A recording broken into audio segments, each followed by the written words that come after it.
محترم اور معزز مسلمان بھائیوں،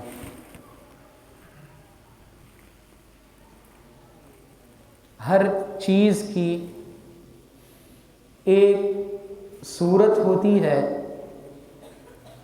اور ایک حقیقت ہوتی ہے۔ ہر چیز کی ایک صورت ہوتی ہے اور ایک حقیقت ہوتی ہے۔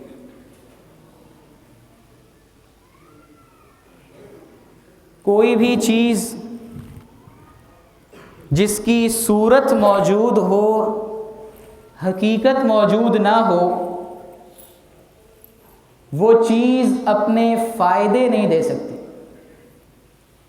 اس چیز کے جو فائدے ہیں، منافع ہیں، جو اس کے فنکشنز ہیں، جب تک اس چیز کی حقیقت موجود نہیں ہوگی، وہ چیز ان فائدوں کو نہیں دے سکے گی، اس سے وہ منافع حاصل نہیں ہو سکیں گے جن منافع کے لیے وہ چیز استعمال کی جاتی ہے یا اختیار کی جاتی ہے۔ پلاسٹک کا بنا ہوا ایک آم ہو، شو پیس کے طور پر ہم گھروں میں رکھتے ہیں، اور ایک حقیقت کا آم ہو،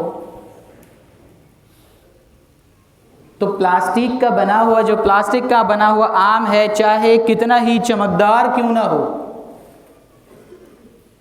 چاہے اس میں ایک بھی داغ نہ ہو، لیکن جب میں خریدنے کے لیے پھل خریدنے جاؤں گا تو میں پلاسٹک کے آم کو نہیں چنوں گا، میں اس کے مقابلے میں اگر کوئی گلا سڑا چھوٹا سا بھی آم ہوگا جو اپنی حقیقت کے ساتھ موجود ہوگا، میں اسے اٹھاؤں گا، کیونکہ اس چھوٹے سے آم میں، اس گلے ہوئے آم میں ذائقہ بھی ہے، لذت بھی ہے، مٹھاس بھی ہے، خوشبو بھی ہے۔ مجھے ذائقہ چاہیے، خوشبو چاہیے، مٹھاس چاہیے۔ صورت موجود ہے لیکن صورت کو حقیقت نے ہرا دیا ہے، شکست دے دی۔ کسی میوزیم میں بڑے مجسمے نصب ہوں، شیر کا بڑا مجسمہ نصب ہو، ڈائناسور کا بڑا مجسمہ نصب ہو، ہاتھی کا بڑا مجسمہ نصب ہو، لیکن چونکہ صرف شیر کی صورت ہے، حقیقت نہیں ہے، ہاتھی کی صورت ہے، حقیقت نہیں ہے، ڈائناسور کی صورت ہے، حقیقت نہیں ہے، بچے بھی اس کے اوپر چڑھتے ہیں، بچے اس کے ساتھ کھیل رہے ہوتے ہیں، اور اگر یہ چھوٹا سا چیتے کا بچہ مارگلہ کی پہاڑیوں میں نظر آ جائے تو ٹریل بند ہو جاتی ہے۔ چھوٹا سا چیتے کا بچہ بھی نظر آ جائے مارگلہ کی پہاڑیوں میں تو ٹریل بند ہو جاتی ہے، نقصان پہنچائے گا، طاقتور ہے۔ اس کے مقابلے میں میوزیم کا گارے مٹی سے بنا ہوا، پالش کیا ہوا بڑے سے بڑا شیر بھی جب صرف اپنی صورت میں جلوگر ہے، اس کے حقیقت نہیں ہے، تو کوئی اس سے خوف نہیں کھا رہا ہے، کوئی اس سے ڈر نہیں رہا ہے، بچے اس کے آس پاس کھیل رہے ہیں، اس کے اوپر سواری کر رہے ہیں، اور چھوٹا سا شیر کسی بڑے مجمع میں، چھوٹا سا چیتے کا بچہ کسی بڑے مجمع میں آ جائے تو سارے مجمع میں کھلبلی مچ جائے گی۔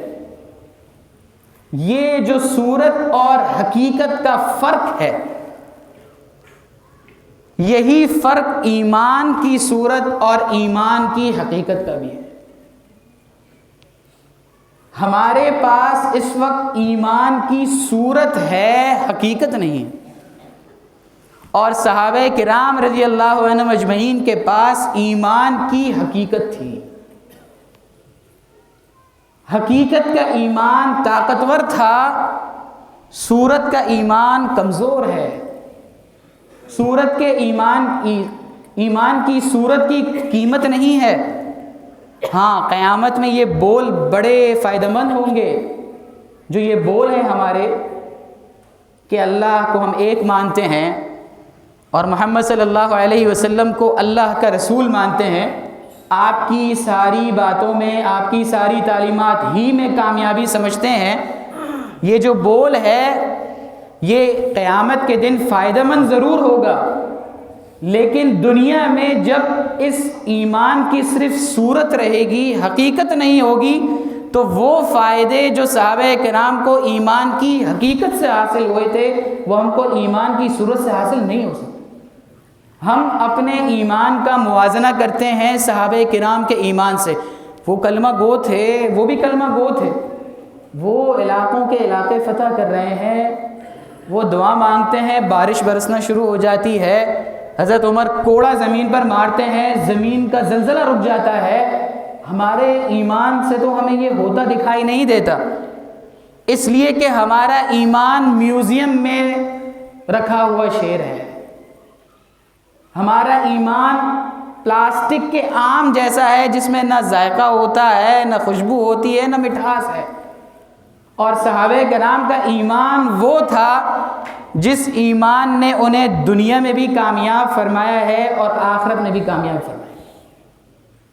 آخرت میں بھی انہیں ایمان کی حقیقت نے کامیاب کر دی۔ اللہ تعالیٰ نے دنیا میں اعلان فرمایا رضی اللہ عنہم ورضوا عنہ، اور ہم سے مطالبہ کیا کہ تمہیں بھی ایسا ہی ایمان لانا ہوگا۔ اگر تم صحابہ کرام کے ایمان جیسا ایمان لاتے ہو تبھی ہے، تم تب ہوگے پورے ہدایت یافتہ، ورنہ کہیں کمی ہے اس کمی کو دور کرو، وہ کمی دور کرنی ہوگی۔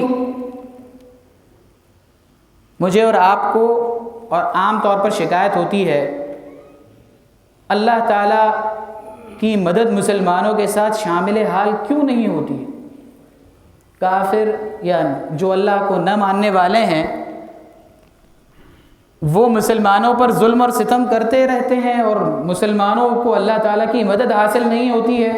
ایمان کے بول تو ہمارے پاس بھی ہیں، اور ان کے پاس تو ایمان بھی نہیں ہے، وہ تو ایمان والے ہی نہیں ہیں، لیکن اس کے باوجود انہیں فتح مل رہی ہے، وہ غالب آ رہے ہیں، وہ پٹائی کرتے ہیں تو ہم رو بھی نہیں سکتے ہیں، حالانکہ ہم صاحب ایمان ہیں، ہم تو اللہ اور اللہ کے رسول کو مانتے ہیں۔ وجہ یہ ہے کہ ہمارے پاس ایمان کی حقیقت نہیں ہے، ایمان کی صورت ہے، حقیقت نہیں ہے۔ اور جب تک کوئی چیز صورت میں جلوہ گر ہو، حقیقت میں نہ ہو، کوئی چیز اپنی صرف صورت میں ہو اور دوسری طرف اس کے مقابلے میں اس سے کمزور چیز اپنی حقیقت کے ساتھ موجود ہو، تو یہ صورت میں جو طاقتور چیز ہے وہ ہار جائے گی۔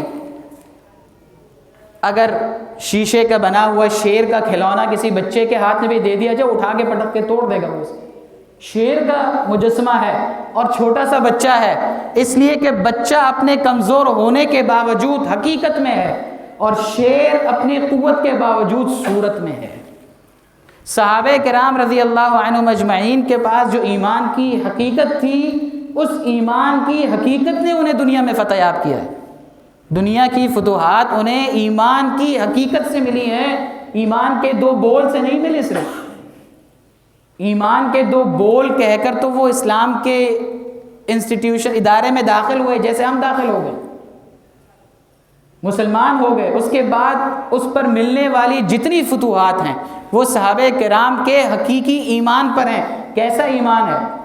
سیدنا صدیق اکبر رضی اللہ تعالیٰ عنہ گھر سے نکلے، ابو جہل آ کر کہتا ہے کہ بھائی تمہیں پتہ ہے ایک شخص ہے، وہ کہتا ہے راتوں رات ساتوں آسمان کی سیر کر کے آ گیا ہے، وہ وہاں اس نے یہ دیکھا وہ دیکھا، اور لمحہ بھر میں وہ واپس بھی آ چکا ہے۔ حضرت ابوبکر صدیق رضی اللہ تعالیٰ عنہ سے پوچھتے ہیں کہنے والے کون ہیں؟ وہ کہتا ہے اللہ کے رسول، جنہیں تم اللہ کا رسول مانتے ہو وہ یہ باتیں کہہ رہا ہے۔ حضرت صدیق اکبر رضی اللہ تعالیٰ عنہ ایک لمحہ تأمل کے بغیر کہتے ہیں کہ پھر تو یہ سچ ہے، پھر تو یہ حق ہے۔ یہ ہے ایمان کی حقیقت کہ اللہ کے رسول نے جو بول دیا ہے ویسا ہونا ہے۔ غزوہ خندق میں فاقے ہیں،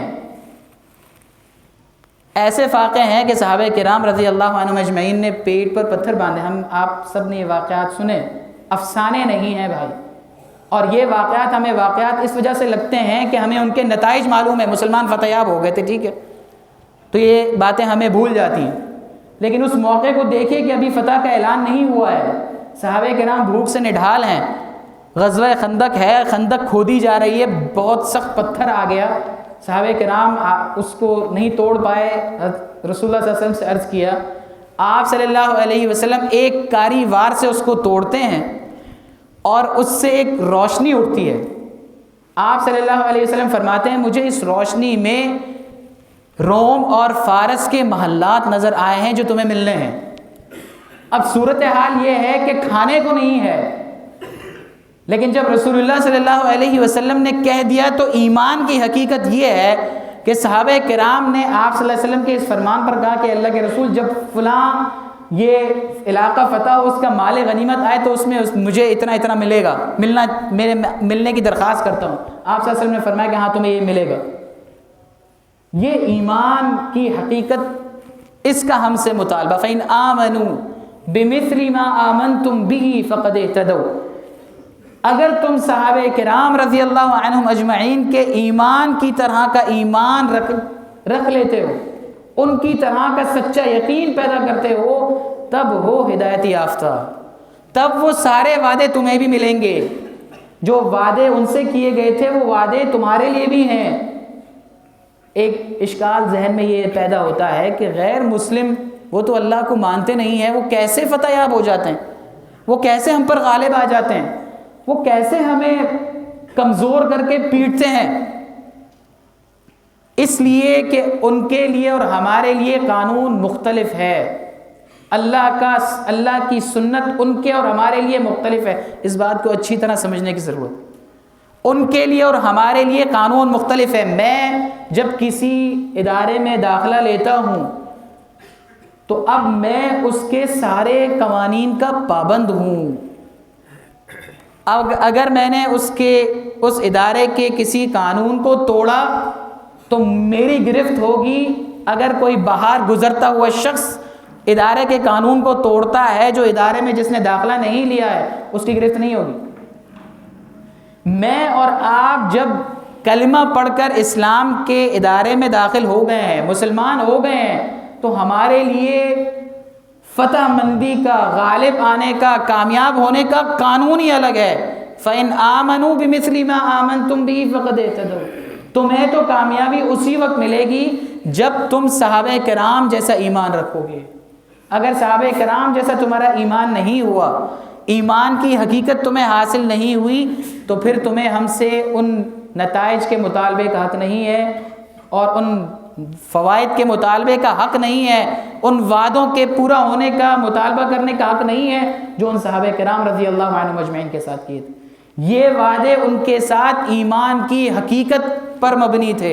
ایمان کی حقیقت لے آؤ تو نہ اللہ تعالیٰ بوڑھے ہوئے ہیں، نہ ایمان اپنی حقیقت میں اگر ہو تو وہ کمزور ہے. ایمان اگر تمہارا حقیقت میں موجود ہے تو ویسے ہی وعدے، ویسے ہی نتیجے، ویسی ہی فتوحات تمہیں بھی حاصل ہوں گی جیسے صحابہ کرام رضی اللہ عنہم اجمعین کو حاصل ہوئی. اللہ تعالیٰ ان باتوں کی سمجھ مجھے بھی نصیب فرما دے، ساری امت کو ان باتوں کی سمجھ نصیب فرما دے، اور اللہ تعالیٰ ایمان کی حقیقت ہمارے دلوں میں پیوست فرما دے. وآخر دعوانا الحمدللہ رب العالمین.